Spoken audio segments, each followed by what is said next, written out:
Greetings! I decided after watching a lot of the community videos from mostly Channel Fireball that I decided that I wanted to add to the community instead of just taking away. So I'm making a video series mostly about kinda off-the-wall deck ideas that I've had and running them through. Sadly, mostly just tournament practice games on Magic Online, but with a limited budget and things like that, is the best that I can do. So this is the first deck that I'm deciding to showcase in this manner. It's based on the Legacy precon that Wizards put out called Exiler, which is based on the deck Death and Taxes, I think is the name of it. It's a pretty much mono white deck. The only non-white aspects would be the flashback on Lingering Souls, which got showcased in the Legacy format from Tom Martell within the past week. He took Lingering Souls as kind of where Squadron Hawk would have been in the standard Caw-Blade decks. But this being more of kind of an aggro idea, I decided to have both Squadron Hawk and Lingering Souls. I've been playing Squadron Hawk in this shell for a while now, and Squadron Hawk has won many, many games. Just like Tom was saying about Lingering Souls, that some decks just can't seem to beat a couple of flying 1/1s. Now having both Squadron Hawk and Lingering Souls in this deck offers even more kind of mini flying 1/1s. So it does have a Stoneforge Mystic package. They're the 4 Stoneforges. The package that I decided on, also based on budget, is sort of Body and Mind, sort of Fire and Ice, Umezawa's Jitte, and Mortarpod. Fire and Ice and Jitte are ones that are pretty much seen everywhere. Sort of Body and Mind is something that I've had a lot of success with, seeing a lot of things like green-white, because a lot of their creatures happen to be green. It's also good against things like Snapcaster Mage, because it happens to be blue. The Milling 10 against Snapcaster Mage is not the best, but when it happens over and over and over again, then you can actually use that as an alternate win condition if they happen to be gaining life. My removal package right now is only for Path to Exile. I chose Path to Exile over Swords to Plowshares, mostly because being an aggro deck, I'd prefer my opponent not to gain life. So ramping them seemed like the best idea. After adding the black to this deck for Lingering Souls, I might switch to a little bit of black removal, possibly Doomblade or go for the Throat. Or even Tragic Slip, because my creatures tend to die often. And because they tend to die often, I decided to add Doom Traveler.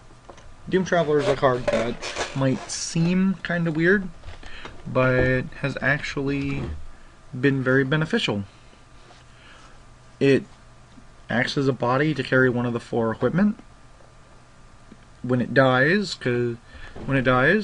it can still carry the equipment, which is very nice. Oh yeah, the last part of the Stoneforge Mystic package is, of course, Batterskull, which is the only real expensive equipment that I have in here, being more costly on Magic Online than even sort of Fire and Ice is. Offline, very different story, but online being how it is, makes it a lot easier. More card choices are Aether Vial. I decided only to run 3 in the main deck because I've had a lot of success with just having 3. Because unless I'm facing things like Force of Will and Daze and Mental Misstep at the time, although that has hence been banned in Legacy, Aether Vial wasn't really showing all that much use. So I added 1 to sideboard instead of having it in the main deck, which has actually done very well. In my 2-drop spot, also is Soltari Monk. I originally had Soltari Priest in here, but seeing less and less red made it to where I didn't really see all that much burn. So Soltari Monk is what ended up taking its place, and I have, for the most part, seen a lot of black. So the protection from black is very, very nice. It also happens to be able to block some of the black shadow creatures, which ever so often pop up. Not very often, but never so often pop up. In kind of a removal spot is Mangara of Corondor. she was in the Exiler original deck, just like Stoneforge Mystic was, Jitte was, and Aether Vial was. She has played less and less of a role as I've kind of sculpted the deck to my own personal tastes, but I have left her in here because she can lead to very big blowouts, and there's no way Caracas is going to be leaving the deck anyway.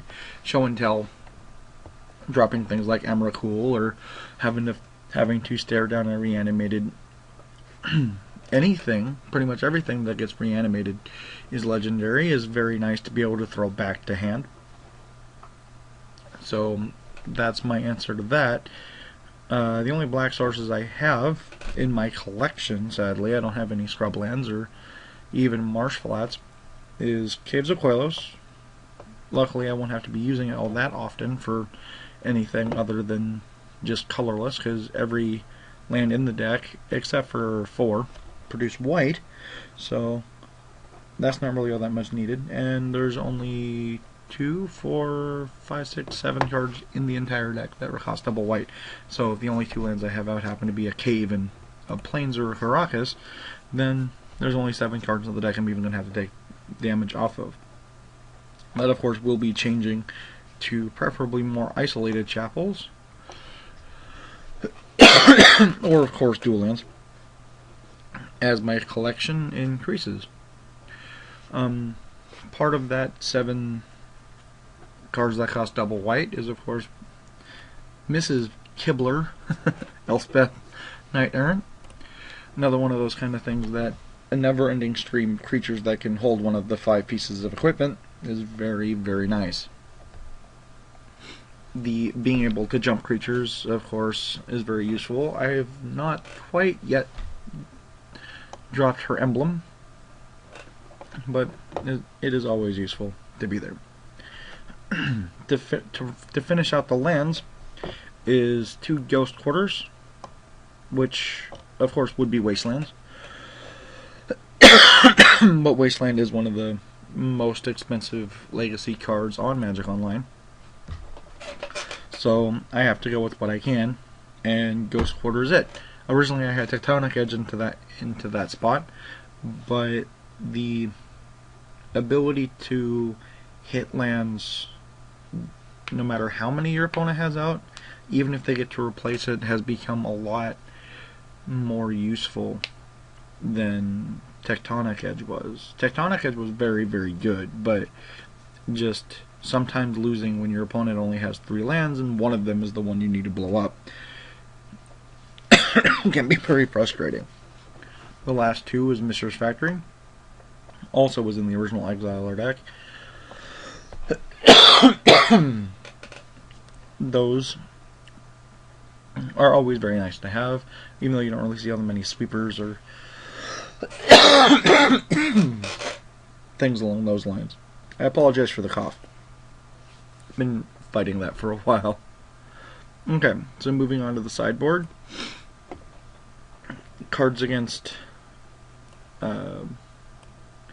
graveyards are Stonecloaker, which is a repeatable effect. It can also be used very nicely with Mangara or sometimes even Squadron Hawk or Stoneforge Mystic. But mostly it's in here for the graveyard hate. It's always good to be able to have something that's multiple uses like that. Of course, now Spellbomb and Rollick of Progenitus round out the other two as kind of the nods to Dredge.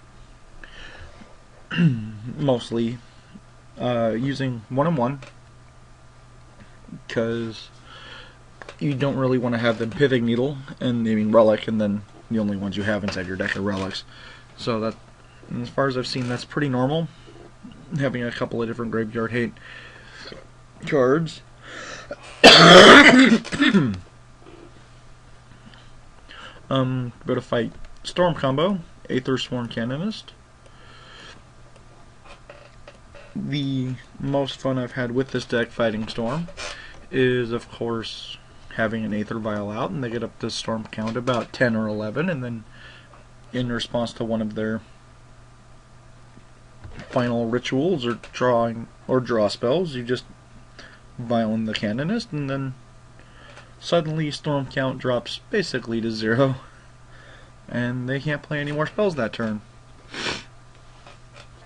It's also very nice against High Tide, because if you have the Aether Vial out, and then they go to cast a Time Spiral, it's basically a free draw 7 for yourself, because you're just going to Aether Sworn Canonist in response to the Time Spiral.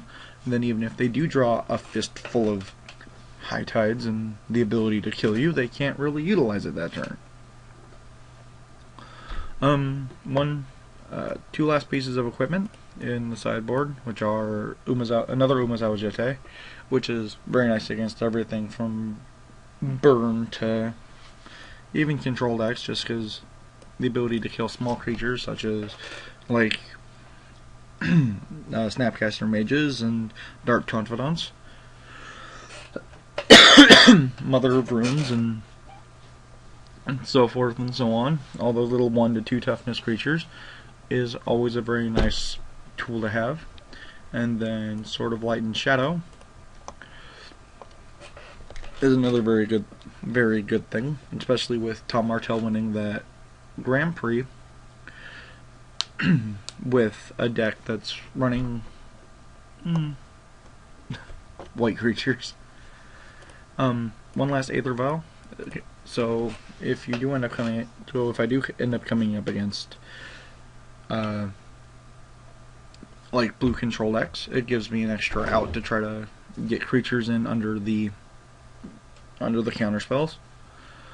A couple of nods against Burn and potentially Goblins, although Goblins have kind of fallen out of favor recently, is Core Firewalker. Core Firewalker is very, very hard to stop if you happen to be a red deck. Let's see here. And the last things in here are 2 Auras of Silence, an Abolish, and a Dust to Dust. All 4 of them are kind of more of a nod to things like other Stoneforge Mystic decks.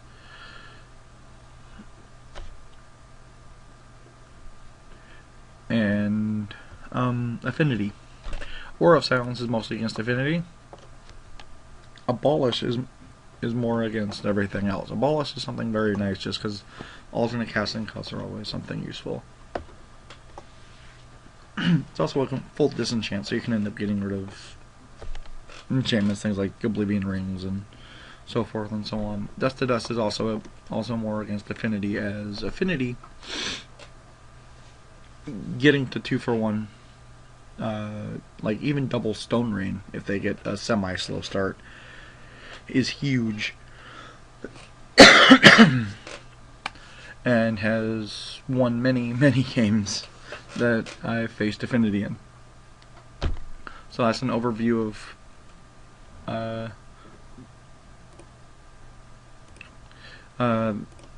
overview of the deck. Apparently something got removed, I think was the last Stoneforge mistake.